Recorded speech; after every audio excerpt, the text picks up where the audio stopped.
Après la Seconde Guerre mondiale, le Royaume-Uni s'est lancé dans la course aux vitesses supersoniques. Dans ce contexte, le ministère de l'Air britannique a publié des spécifications pour un avion capable de tester les nouvelles configurations aérodynamiques et des matériaux résistants à la chaleur à grande vitesse. Le Fairey Delta II, FD2, était un avion expérimental britannique des années 50 conçu pour explorer les vitesses supersoniques et la conception des ailes Delta. Développé par Fairey Aviation, cet appareil élégant et futuriste est devenu un pionnier de l'aviation, laissant un héritage qui influencera certains des avions les plus emblématiques de l'histoire, y compris le Concorde. Bienvenue dans une nouvelle vidéo de l'aéropédie de l'aviation.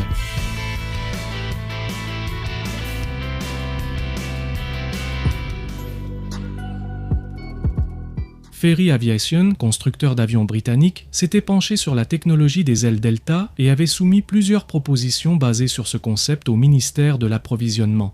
En 1947, la spécification E1047 a abouti au Delta 1 construit en un seul prototype.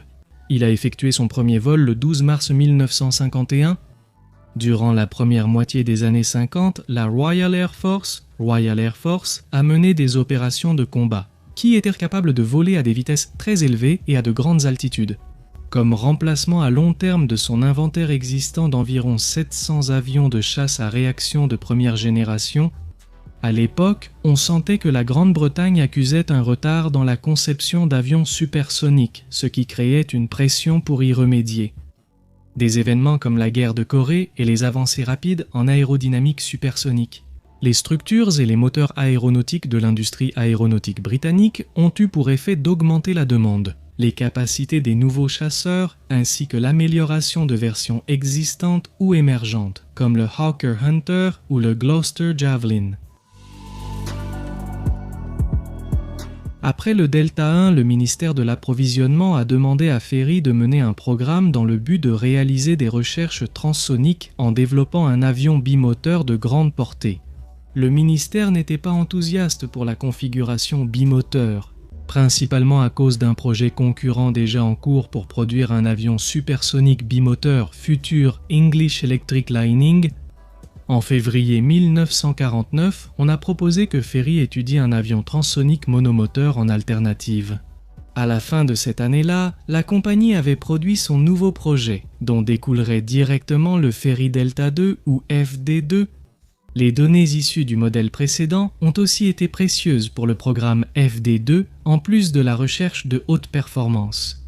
La conception utilisait une configuration adaptable aux exigences militaires futures, permettant une éventuelle transformation en avion de combat. 2 prototypes ont été fabriqués, dont le premier a volé le 6 octobre 1954. Selon son pilote d'essai, l'appareil a été exceptionnel dès le début. Le 17 novembre 1954, il a eu une panne moteur lors de son 14e vol. Pierre Twist, pilote d'essai, a réussi à planer et à l'atterrir sans moteur, mais l'avion a subi tellement de dégâts qu'il a été mis hors service pendant 8 mois. C'est pourquoi le programme d'essai a été interrompu, ne reprenant qu'en 1955.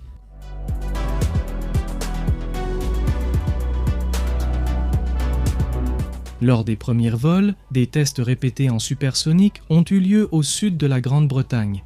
Plusieurs réclamations pour dommages et intérêts ont été reçues à cause des explosions ou bangs soniques liées à ces vols. Le ministère de l'Approvisionnement a refusé d'autoriser la poursuite de ces essais au-dessus du Royaume-Uni. La compagnie a temporairement basé le Delta II en France puis en Norvège pour réaliser plus d'essais. Les vols du Delta II ont été effectués en France pendant un certain temps, en partie grâce aux bonnes relations entre le constructeur Fairey et Dassault Aviation de France. Dassault a lancé le MD 550 Mixtec Delta, similaire, avant d'évoluer vers le célèbre chasseur Mirage 3.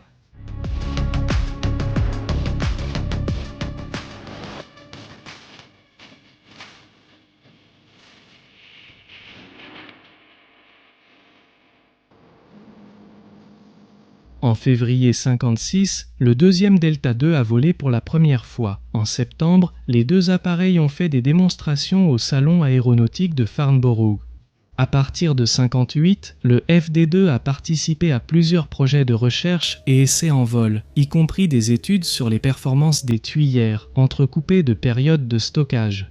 Et il a effectué ce type d'essai jusqu'en 1966.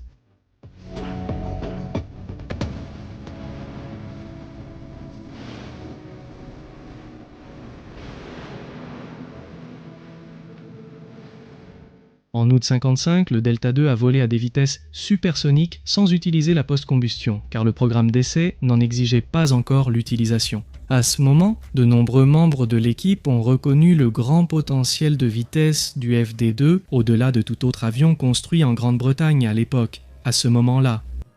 C'était le premier avion à atteindre une vitesse supérieure à 1000 miles par heure, soit environ 1600 km par heure, en battant le record de vitesse détenu depuis 1955 par le North American F-Cent Super Sabre. La nouvelle du record de vitesse s'est vite répandue, impactant immédiatement l'industrie aéronautique internationale. Le record est resté en place jusqu'au 12 décembre 1957 lorsqu'il a été battu par un McDonnell JF-101A Voodoo de l'US Air Force.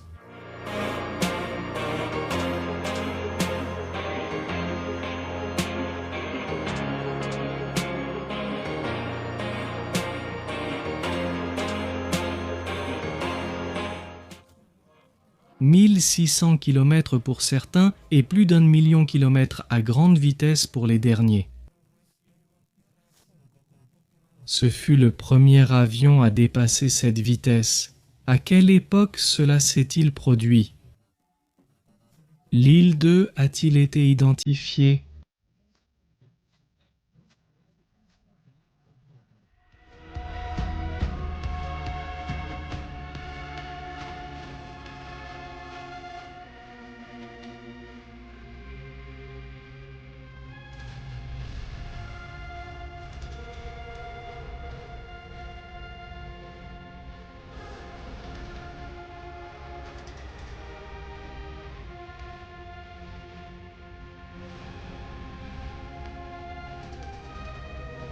En 1960, le premier prototype a été reconstruit et nommé BAC 221, British Aircraft Corporation.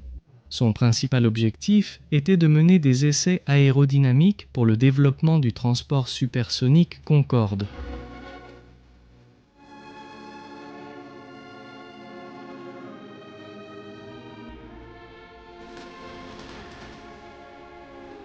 Il était équipé de nouvelles ailes en forme d'ogive, de prises d'air modifiées, d'une dérive verticale changée et d'un train d'atterrissage agrandi pour imiter le comportement du Concorde au sol.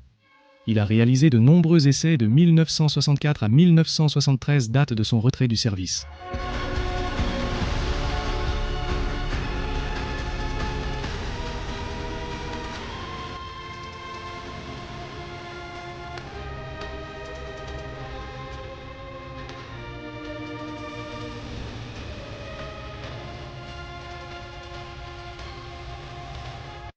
Peux-tu imaginer avoir en un seul endroit toute l'histoire et l'évolution des aéronefs, avec des données techniques détaillées, un contexte historique et des modèles qui ont marqué une époque? Aujourd'hui, dans le monde de l'aviation, j'aimerais aller encore plus loin et te présenter Aéropédia, la grande encyclopédie de l'aviation. Le premier fascicule est déjà disponible. Depuis l'enfance, en lisant des magazines et livres aéronautiques, j'ai rêvé d'avoir ma propre Aéropédia à partager avec vous. Après des années à faire des recherches et à partager l'histoire de l'aviation sur cette chaîne, j'ai décidé de créer un support qui ne soit pas seulement à regarder, mais aussi à lire, à consulter et à collectionner. Cette encyclopédie numérique réunit les avions emblématiques et ceux, moins connus, ayant marqué l'histoire. Chaque fascicule offre des informations complètes sur l'histoire et le développement de chaque aéronef, avec des détails techniques expliqués simplement, comme dans les vidéos, photos, graphiques exclusifs et ce que nous avons vu dans celle d'Aéropédia. Les 2 premiers chapitres sont déjà disponibles, mais ce n'est que le début. Maintenant, le plus important, comment l'obtenir? Il suffit de cliquer sur le lien dans la description ou le commentaire épinglé. Ces premiers jours, seulement les premiers jours, il sera à un prix promotionnel, ce n'est que la première étape. Si vous voulez que la collection continue de grandir et que l'on parle davantage d'avions dans les prochains fascicules, vous soutenez? Dites-moi tout de suite dans les commentaires quel modèle vous aimeriez voir. partager cette vidéo avec d'autres passionnés d'aviation pour diffuser ces fascicules et créer ensemble une encyclopédie accessible à tous. Je vends ces chapitres car leur création demande beaucoup de temps et me permet de financer des voyages dans divers musées aéronautiques ou shows aériens à travers le monde, pour vous les montrer et continuer à produire du contenu de meilleure qualité. Rappelez-vous toujours que tout cela sert à soutenir la chaîne, afin de pouvoir créer du contenu de qualité. Près des avions, comme j'aime pour vous révéler des détails inédits sur YouTube. J'espère que cette vidéo vous a plu, je suis Marcos et voici l'aéropédie de monde de l'aviation.